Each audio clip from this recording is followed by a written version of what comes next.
Bonjour les élèves, on va continuer la leçon intitulée Transformation associée aux réactions acido-basiques dans une solution aqueuse. Passons au paragraphe grand 3, force des acides et des bases. Okay. Je vais rappeler ce qu'on a vu lors de la dernière séance. Donc on a parlé de autoprotolyse de l'eau, autoprotolyse d'eau. Okay. Alors c'est une transformation d'ionisation de l'eau, ça veut dire l'eau se dissocie et se transforme en ion H3+ et ion H2-. Alors donc là, on a deux H2O liquides, l'équation de ce autoprotolyse, ok. Donc l'eau se dissocie en ion H3O+, plus les ions HO-, HO-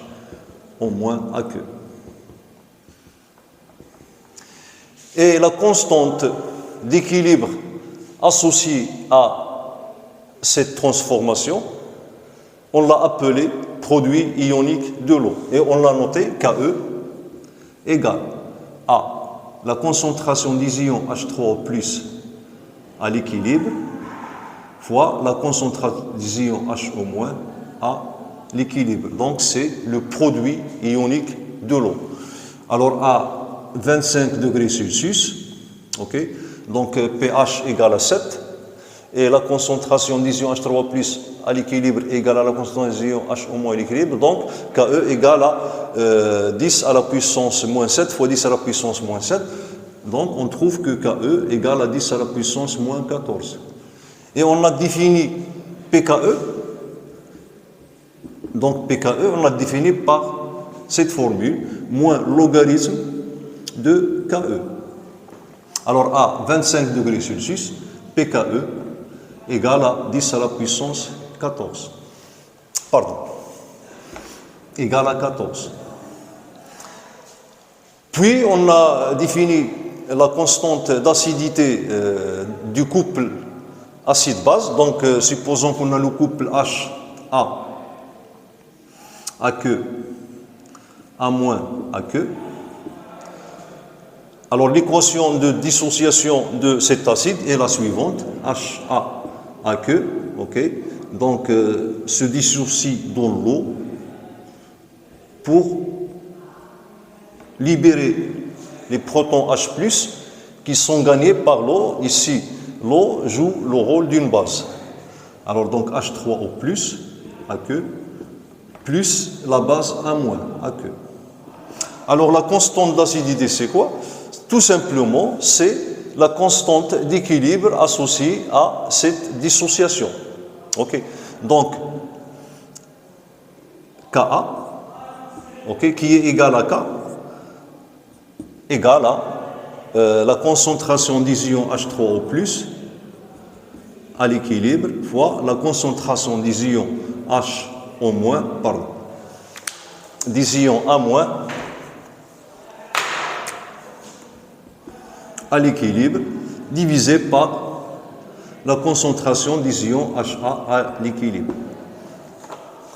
Puis on a exprimé pKa, alors pKa qui est égal à moins logarithme de Ka. Et vous voyez ici qu'on a H3+, donc on a exprimé pH de la solution en fonction de pKa. Okay.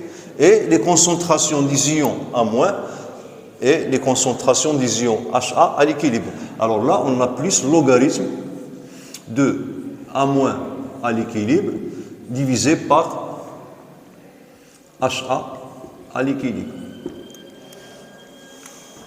Alors voilà le résumé de ce qu'on a vu précédemment. Donc on va attaquer ce paragraphe, force des acides et des bases. Ok. Donc, commençons par petit 1, force des acides. Des acides. Alors, soit l'acide HA, alors il se dissocie dans l'eau, H2O liquide, pour se transformer en A- aqueux plus H3O plus aqueux.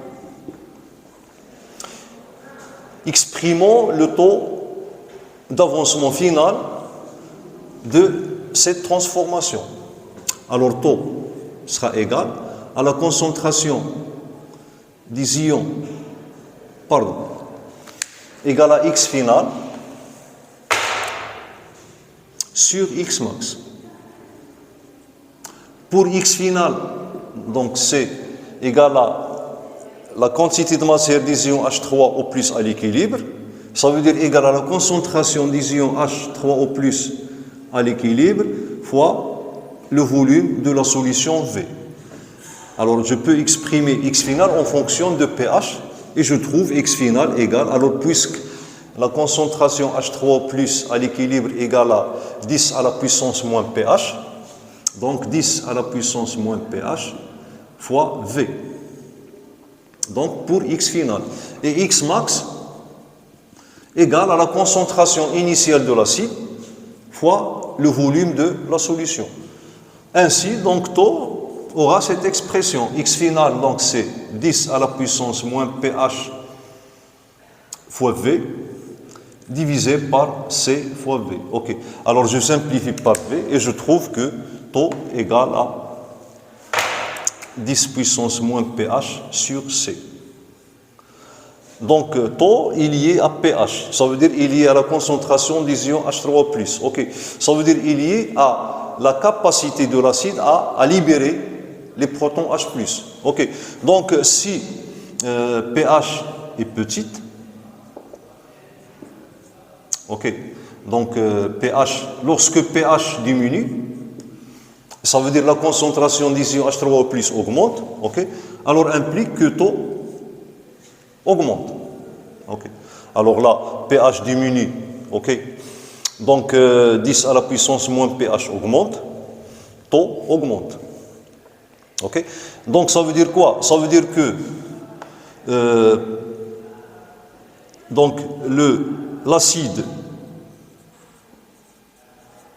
okay, libère plus de protons lorsque taux augmente.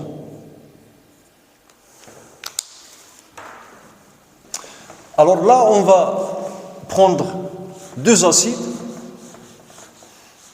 avec les mêmes concentrations initiales. Okay. Alors soit l'acide HA1 et l'acide HA2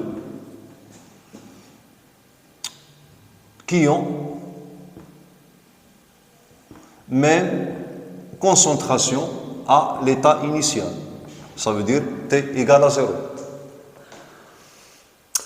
Donc pour le taux d'avancement taux 1, ok, alors sera égal à 10 à la puissance moins pH1 divisé par C, ok, donc égal à 10 à la puissance moins pH1 divisé par C, et taux 2 égal à 10 à la puissance moins pH2 divisé par taux. Ok. Donc pH2, c'est le pH de la solution de l'acide HA2. pH1, c'est pH de la solution HA1. Ok. Donc si taux 1 est supérieur à taux 2, okay, ça veut dire quoi? Ça veut dire que pH1 est inférieur à pH2. Ça veut dire qu'à l'équilibre, la concentration des ions H3+ dans la solution de l'acide H1 est supérieure à la concentration des ions H3+ dans la solution de l'acide HA2. Okay? Alors là, ça veut dire quoi? Ça veut dire que l'acide H1 libère plus de protons que l'acide AH2. Okay? Ça veut dire que l'acide H1 libère plus de protons que l'acide HA2. Dans ce cas, on dit que l'acide H1,1 est plus fort que l'acide HA2. Ou bien, la force de l'acide H1,1 est plus grande que la force de l'acide HA2. Donc, la force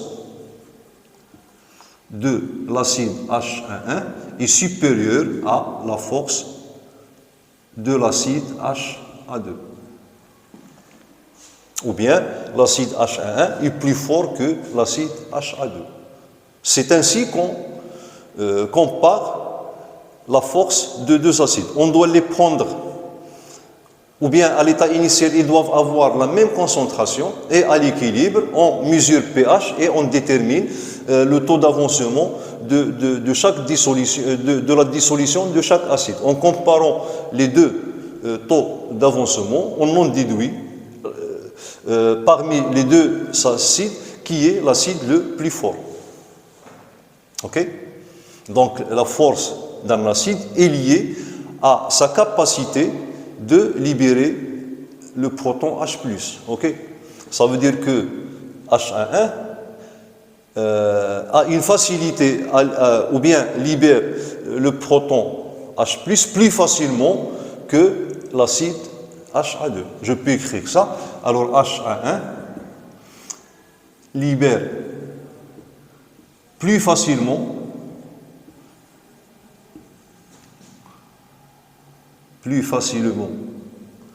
H+, que HA1. Que HA2, pardon. Bon, on va suivre la même démarche pour comparer la force des bases.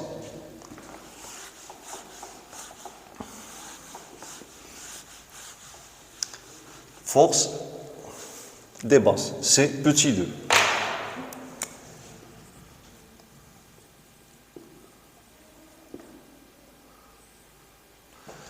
Bon, soit la base B, alors B, donc il réagit avec H2O liquide, H2O liquide, ok. Alors la base, donc, elle va capter le proton H+ libéré par l'eau. Dans ce cas, l'eau réagit comme acide. Alors on va trouver pH plus aqueux plus H au moins aqueux. Parce que H2O, lorsqu'il libère le proton H+, il se transforme en ion hydronium. Donc, je vais exprimer le taux d'avancement final de cette transformation. Donc, taux égale à X final, ou bien X équilibre sur X max. Bon, commençons par exprimer X final. Alors, je dois exprimer X final en fonction de pH. OK. Alors, vous pouvez facilement exprimer X final en fonction de pH. Alors là, donc X final égale à la concentration des ions H au moins à l'équilibre fois le volume de la solution. Et pour faire apparaître H3+, donc je vais multiplier par H3O+ à l'équilibre et en même temps diviser par H3O+ à l'équilibre. Et je trouve X final, donc égal à H au moins fois H3O+, c'est quoi? C'est le produit ionique de l'eau. Ok? Bon, fois V, divisé par H3O+ à l'équilibre. Et H3O+ à l'équilibre, donc je peux la calculer à partir de pH est égal à 10 à la puissance moins pH.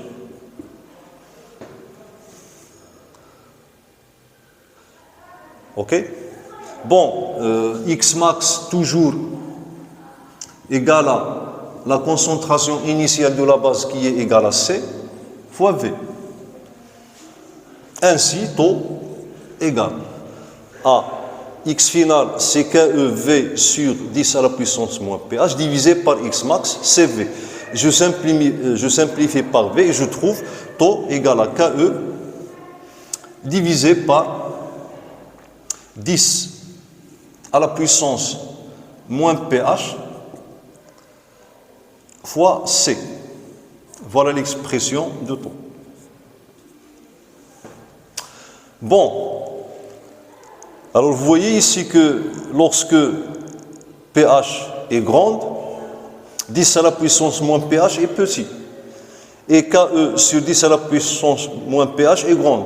Ça veut dire que taux est grand. Ça veut dire que taux augmente avec pH. Donc, pH augmente implique que taux augmente à son tour. Ça veut dire que plus pH est grande, plus la base fixe davantage les protons H+, et libère plus d'ions HO-. Bon, on va comparer maintenant la force des deux bases qui ont les mêmes concentrations à l'état initial. Okay. Donc, soit B1 et B2, bien sûr deux bases qui ont même C, la concentration à T égale à 0.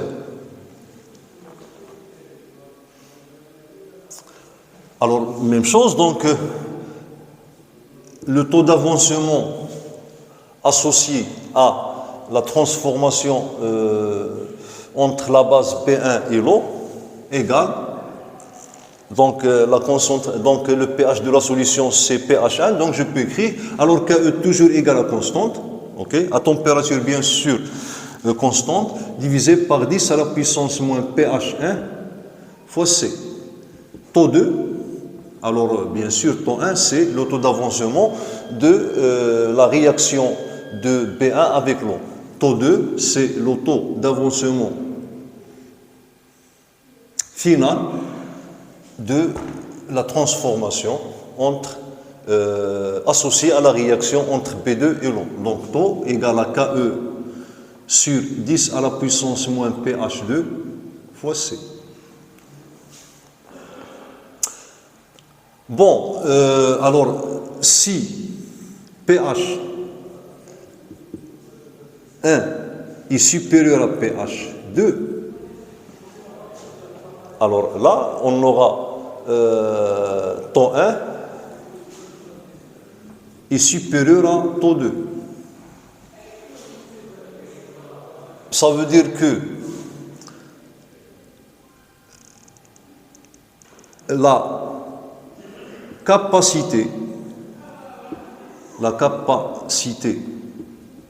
de B1 à fixer le proton H+, la capacité de P1 à fixer dépasse celle de B2. Ça veut dire quoi? Ça veut dire que la réaction de B1 avec l'eau libère plus ou bien produit plus de H au moins que la réaction de B2 avec l'eau.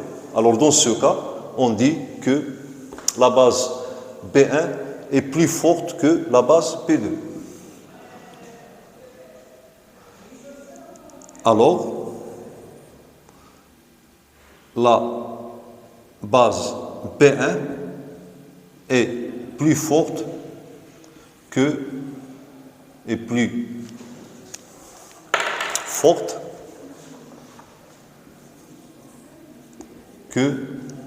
B2.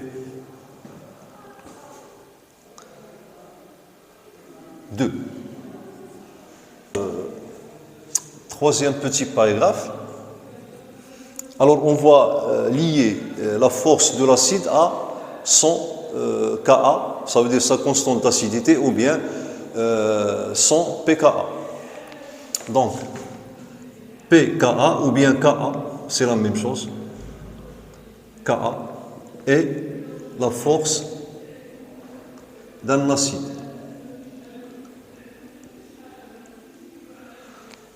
Bon, alors voilà, soit l'acide HA, aqueux, ok, plus H2O liquide, on obtient A moins AQ plus H3O plus AQ. Voilà. Alors donc, la constante d'acidité Ka, c'est le produit des concentrations H3O plus à l'équilibre fois la concentration A- à l'équilibre divisé par la concentration de HA à l'équilibre. Ok. Donc Ka égale A. Alors là, j'ai H3O plus qui est égal à l'équilibre qui est égal à la concentration des ions A-. Ça veut dire là, j'aurai H3O plus à l'équilibre divisé par et la concentration de l'acide HA à l'équilibre, c'est la concentration C moins H3O plus à l'équilibre, bien sûr. Okay. Alors tout simplement, ici j'ai voulu écrire au carré et là équilibre. Bon, si H3 diminue, ça veut dire que la concentration des ions H3 augmente. Donc lorsque la concentration des ions H3O plus augmente, okay, donc le dénominateur diminue. Et le produit augmente toujours. Ça veut dire que Ka augmente. Okay. Et lorsque les ions H3O plus augmentent, ça veut dire que le taux d'avancement de la réaction finale augmente. Ça veut dire quoi? Ça veut dire que l'acide est d'autant plus fort que sa constante d'acidité est grande. Et l'inverse, la constante d'acidité est d'autant plus petite que l'acide est faible. Okay. Donc H3O plus en concentration à l'équilibre augmente, implique que Ka augmente. Ça veut dire que l'acide, lorsque les ions, la concentration des ions H3O plus en équilibre augmente, ça veut dire que l'acide se dissocie de plus en plus. Et on a sa constante d'acidité, Ka augmente. Ça veut dire que l'acide est d'autant plus fort que sa constante d'acidité Ka est plus grande.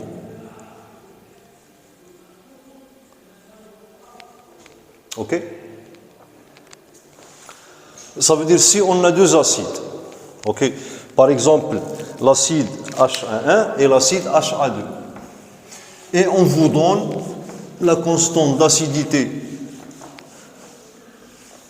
du couple H1 à moins, hein?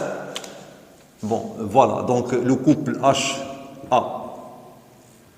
HAAQ, A moins AQ, a une constante d'acidité Ka1. Et HA, donc ici 1, là 1. HA2 à l'équilibre, AQ, A2 AQ, moins, a une constante d'acidité, ce couple Ka2. Donc si Ka1 est supérieur à Ka2, alors l'acide HA1 est plus fort que l'acide HA2.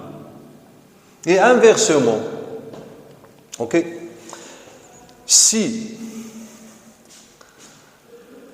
la base, par exemple, on a deux bases, ok? Bon, la base du premier couple B1, son acide conjugué c'est HB1+, AQ. Alors ce couple a une constante d'acidité Ka1, tandis que HB1, B2+, AQ, B2, AQ, ce couple a une constante d'acidité Ka2. Alors on peut montrer facilement que si Ka1 est supérieur à Ka2, alors B2 est plus forte que B1. Alors pourquoi? Donc la constante d'acidité, on a trouvé que égale à la concentration d'ion H3 plus au carré divisé par C. Bon, si la base est plus forte, ça veut dire qu'elle produit plus d'ions H au moins. Ça veut dire que dans la solution, on aura moins d'ions H+. Okay. Pourquoi? Parce que toujours la constante Ke, qui est égale à H3 au plus à l'équilibre fois H au moins à l'équilibre. Alors cette constante, si H au moins augmente en nombre, ça veut dire la concentration à l'équilibre augmente, automatiquement la concentration des ions H3 au plus diminue. Bon, donc, si H au moins augmente, ça veut dire que les ions H3 plus en concentration diminuent, ok? Alors, la concentration, ok, de la base, ok, donc diminue, et on va trouver que la constante d'acidité diminue à son tour, ok? Donc plus la base est forte, plus la constante d'acidité associée au couple dont cette base joue le rôle de la base conjuguée diminue. Okay? Ça veut dire quoi? Ça veut dire que plus l'acide est fort, plus sa base est faible. Ok? Bon, là c'est pour les acides, ok? Et là pour les bases. Et on peut écrire cette conclusion que plus l'acide est fort, ça veut dire que Ka est grande,